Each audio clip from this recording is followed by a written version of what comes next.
In every classroom, there's always one. The kid who seems a little older than the rest. The one who reminds others to be careful, who notices when someone's sad, who never seems to need help themselves. Teachers adore them, parents brag about them, but behind those calm eyes is a childhood quietly slipping away. They learned too soon that love can be fragile, that safety isn't guaranteed, so they traded playtime for protection, laughter for composure, daydreams for duty. And even as adults, they carry that quiet strength like armor, unsure how to take it off, because somewhere along the way, they forgot that they were allowed to rest, that peace isn't something you have to earn, it's something you deserve. At first glance, these individuals often seem impressive, responsible, put together, the friend everyone leans on, the sibling who held the family together, the student who never needed reminding. But here's what most people miss. Their competence isn't confidence, it's compensation. Their independence wasn't chosen, it was required. What looks like emotional maturity is often emotional suppression that's been practiced so long it became a personality trait. These aren't people who grew up fast because they were gifted with wisdom beyond their years. They grew up fast because childhood wasn't safe enough to stay in. And now, even decades later, they're still trying to figure out how to rest in a world that taught them rest was a luxury they couldn't afford. Psychologists call this phenomenon parentification, when a child is forced, either explicitly or implicitly, to take on adult responsibilities or emotional burdens that exceed their developmental capacity. It's like being handed the blueprint to a house and being expected to build it before you've learned to use a hammer. The child becomes the caretaker, the mediator, the problem solver, the emotional anchor for people who should have been anchoring them. And here's the cruel irony. They often become exceptionally good at it. They learn to read rooms like radar systems. They develop an uncanny ability to anticipate needs before they're spoken. They become fluent in the language of other people's emotions, while their own remain untranslated, unspoken, unheard. But this competence comes at a cost that most people never see. Because when you grow up too fast, you don't just skip childhood. You internalize a belief system that will haunt you for decades. You learn that your needs are negotiable, that love is something you earn through usefulness, not something you receive simply for existing, that vulnerability is dangerous, that asking for help is weakness, that your worth is measured by what you can do for others, not by who you are.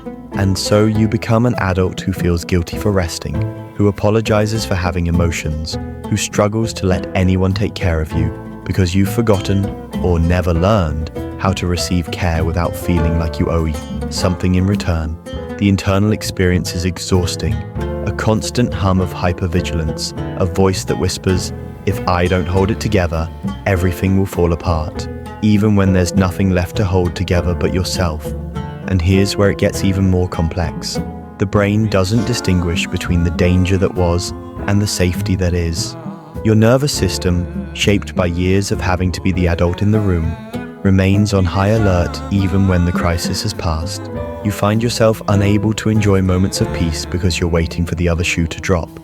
You struggle with intimacy because letting someone close means letting them see the child you had to hide away, the one who's still waiting for permission to be small, to be messy, to need.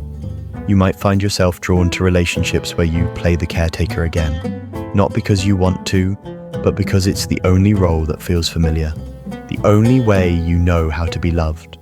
Or you might swing the other direction entirely, isolating yourself, convinced that needing nothing is safer than needing anything at all. But here's the thing most people misunderstand about healing from this pattern. It's not about becoming less capable.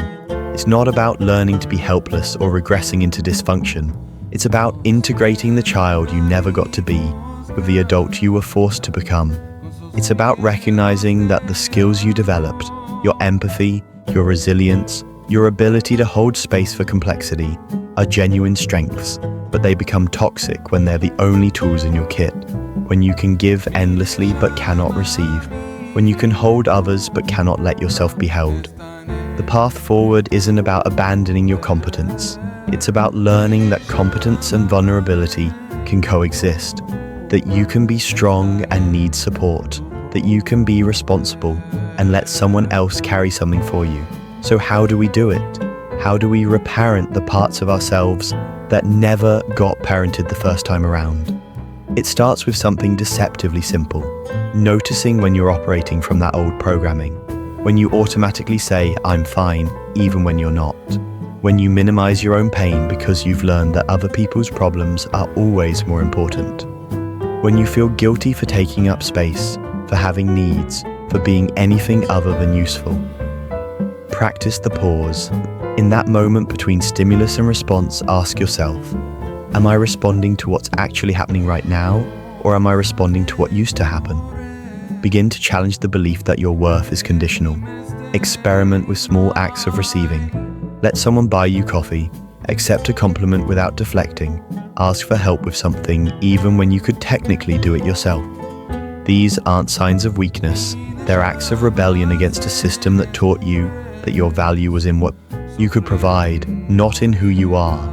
And here's the beautiful, paradoxical truth that emerges when you begin this work. The very thing that wounded you also gifted you with a depth that most people never develop. Your sensitivity to others' pain makes you an extraordinary friend, partner, and human being. Your ability to hold complexity means you don't require the world to be simple or people to be perfect. Your resilience isn't just about survival, it's about an incredible capacity to transform suffering into wisdom, to alchemize pain into compassion. The child who grew up too fast becomes the adult who understands that everyone is carrying something, that kindness is never wasted, that the quietest people in the room are often the ones who've already fought battles you can't imagine. You didn't just survive your childhood, you developed a kind of emotional intelligence that can't be taught in any classroom. But the final and perhaps most important lesson is this: you are allowed to put down what you've been carrying. You are allowed to be tired.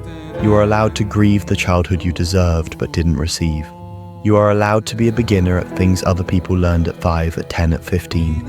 You are allowed to discover what brings you joy, not because it's productive or helps someone else, but simply because it makes you feel alive.